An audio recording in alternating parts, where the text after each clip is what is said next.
പല പേഷ്യൻസും പറയുന്നതാണ് നടുവേദന ഉണ്ട്, പക്ഷെ കുറച്ചു കാലം കഴിഞ്ഞാൽ അവർ പറയും ഇല്ല നടുവിൻ്റെ ഭാഗത്ത് അധികം വേദനയൊന്നുമില്ല, അത് താഴത്തേക്ക് വന്നിട്ടുണ്ട്. പിന്നെ അതിന് ശേഷം പറയും തരിപ്പുണ്ട്.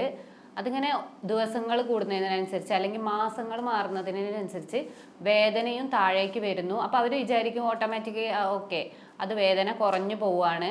അപ്പോൾ എന്തുകൊണ്ടാണ് ഇത് ഒരു സൈഡിൽ വരുന്നത്, അല്ല ചിലർക്ക് രണ്ട് സൈഡിൽ വരുന്നത്, ഈ വേദന എന്താണ്, ഈ തരിപ്പ് എന്താണ്, അതിനെക്കുറിച്ചാണ് നമ്മളിന്ന് ഡിസ്കസ് ചെയ്യാൻ പോകുന്നത്.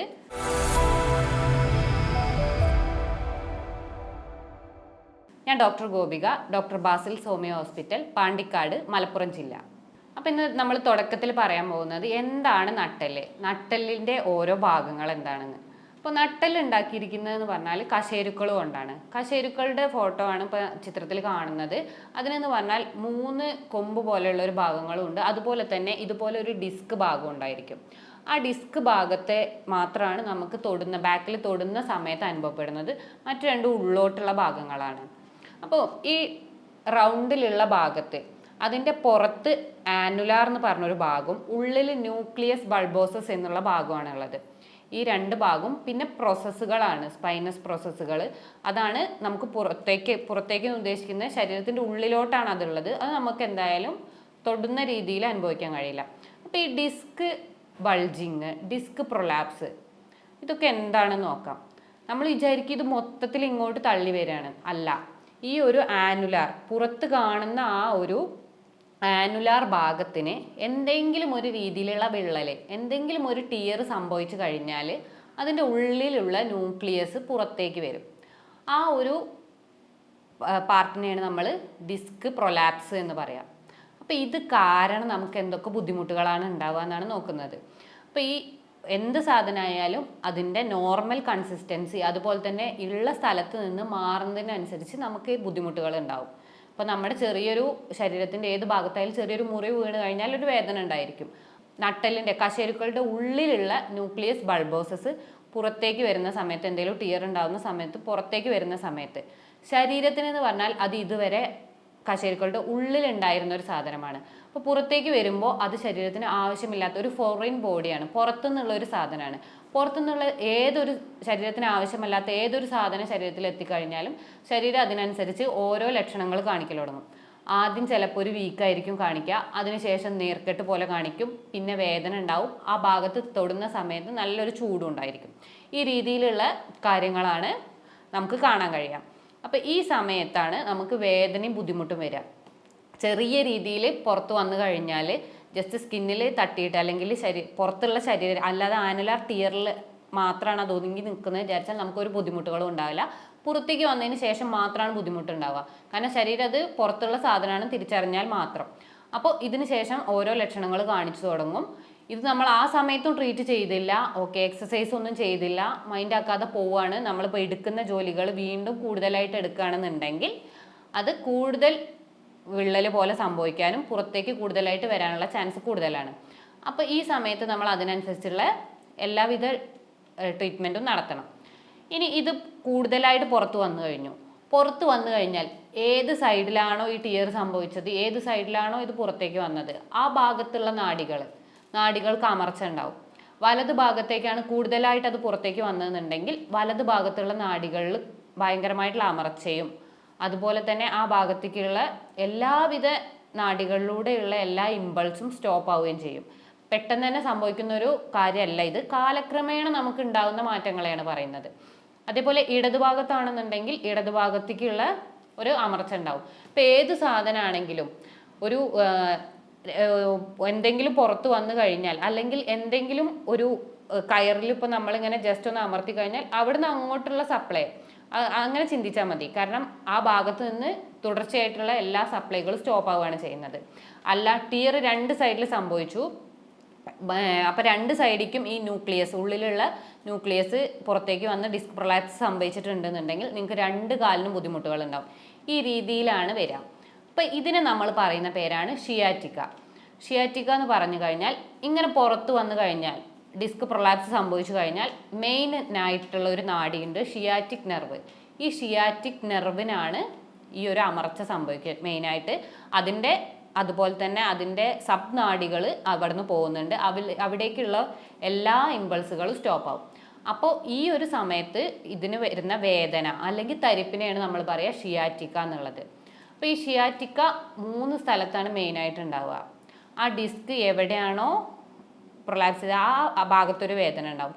പിന്നെ സാക്രോ ഇലിയാക് ജോയിൻ്റ് ഉണ്ട്, അത് കുറച്ചും കൂടെ താഴേക്കാണ്. അതിന് താഴെയായിട്ട് ഷിയാറ്റിക് നോച്ച് ഉണ്ട്. ഈ 3 സ്ഥലങ്ങളിലാണ് മെയിനായിട്ട് ഈ ഷിയാറ്റിക് നെർവിന് സാധാരണ അമർച്ച ഉണ്ടാവുക. അപ്പോൾ ഒരു റീസൺ ആണ് ഡിസ്ക് പ്രൊലാപ്സ് കാരണമുള്ള ഒരു ഷിയാറ്റിക്ക. മറ്റത് അതിൻ്റെ താഴേക്കുള്ള ഭാഗങ്ങളിൽ അമർച്ച സംഭവിക്കുമ്പോഴാണ്. അപ്പം ഏത് ഭാഗത്താണോ നമുക്ക് ഈ അമർച്ച സംഭവിച്ചത് അതിന് താഴേക്കുള്ള, മുകളിലേക്ക് ഒരു ബുദ്ധിമുട്ടുകളും ഉണ്ടാവില്ല, അതിൻ്റെ താഴേക്കുള്ള ബുദ്ധിമുട്ടുകളാണ് ഉണ്ടാവുക. അപ്പോൾ ഇതിൽ നമ്മൾ മെയിനായിട്ട് ശ്രദ്ധിക്കേണ്ടതെന്ന് പറയുന്നത് വേദന ഫസ്റ്റ് വരും. വേദന വന്നു കഴിയുമ്പോൾ നമ്മൾ മൈൻഡാക്കാതെ പോയി. പക്ഷെ പിന്നീട് ആ വേദന ക്രമേണ ചിലപ്പോൾ കുറയാം, കൂടാം.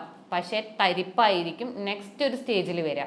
അപ്പോൾ ഈ സമയത്ത് നമ്മൾ എന്താ ചെയ്യുക? അപ്പോൾ കാലിന് നല്ല രീതിയിൽ തരിപ്പുണ്ട്, ഇപ്പോൾ വലത് കാലിന് തരിപ്പുണ്ടെന്നുണ്ടെങ്കിൽ ഓട്ടോമാറ്റിക്കായിട്ട് ഇപ്പോൾ ഒരു നിങ്ങൾ ഡോക്ടറെ കാണിക്കുന്ന സമയത്ത് അവർ പറയും ഒരു എന്താ പറയുക നടുവിൻ്റെ MRI എടുക്കണം. പക്ഷെ നിങ്ങളപ്പോൾ ചിന്തിക്കുന്നത് നടുവിന് ഇപ്പോൾ വേദന ഇല്ല. പക്ഷെ നടുവിന് വേദന ഇല്ലാത്തത് എന്തുകൊണ്ടാണ്? അവിടെ ശരീരത്തിന് മനസ്സിലായി അതൊരു ഫോറിൻ ബോഡിയാണ്, അവിടുത്തെ എല്ലാവിധ ഇതും ആദ്യം നിങ്ങൾക്ക് കാണിച്ചു തന്നു.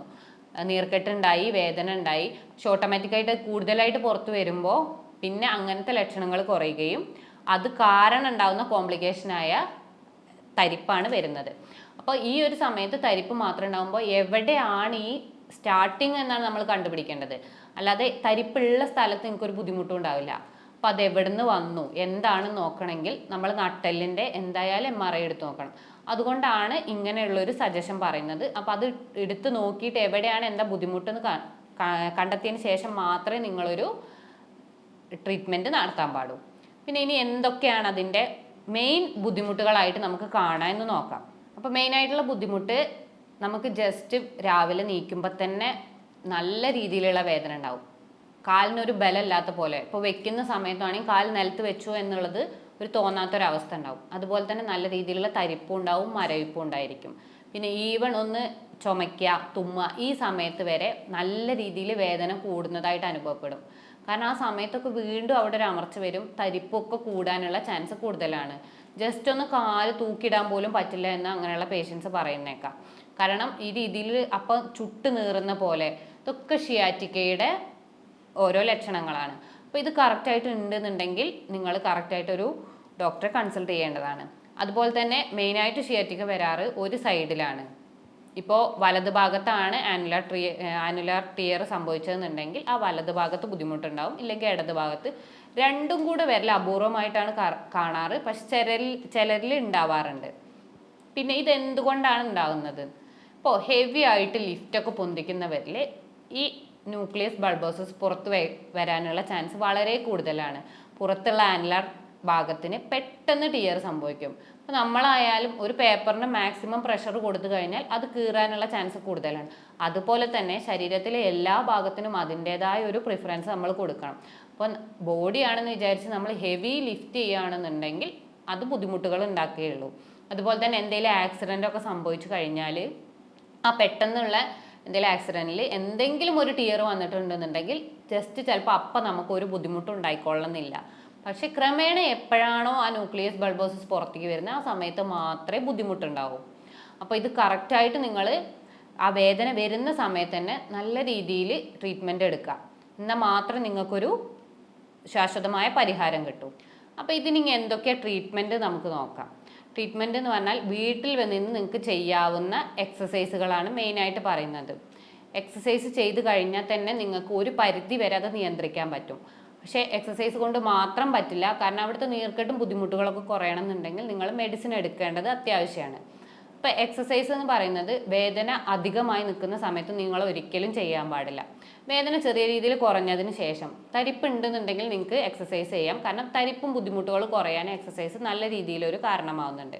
ഷിയാറ്റിക്കയ്ക്ക് നമുക്ക് വീട്ടിൽ ചെയ്യാവുന്ന ആദ്യത്തെ എക്സസൈസ് ആണ് ഇതുപോലെ ടേബിളിൽ ഇരുന്നതിന് ശേഷം കാല് സ്ട്രെയിറ്റ് ആക്കിയിട്ട് പിടിക്കുക. മുതുക് വളഞ്ഞുന്ന രീതിയിൽ ഇരിക്കുക, സ്ട്രെയിറ്റ് ആയിട്ട് ഇരിക്കേണ്ട. അതിനുശേഷം പാദം ഉള്ളിലോട്ട് മടക്കുക, ഒപ്പം തന്നെ തലയും ഒന്ന് മുന്നോട്ട് വളയ്ക്കുക. ഇതുപോലെ ഡെയിലി ചെയ്യാൻ നോക്കുക. പിന്നെ മറ്റൊരു എക്സസൈസാണ്, കാല് വീണ്ടും സ്ട്രെയിറ്റ് ആക്കി പിടിക്കുക, പാദം പിറകിലോട്ടും അതുപോലെ തന്നെ കഴുത്ത് പിറകിലോട്ടും ആക്കുക. ഇത് രണ്ടും ഡെയിലി ചെയ്യുന്നത് ഷിയാറ്റിക്കയ്ക്ക് നല്ലതാണ്. രണ്ടാമത്തെ എക്സസൈസാണ്, ചെയർ ഇതേപോലെ വെച്ചതിന് ശേഷം കാല് അതിൽ കയറ്റി വയ്ക്കുക, എന്നിട്ട് സ്ട്രെയിറ്റ് ആയിട്ട് ഉന്തുക.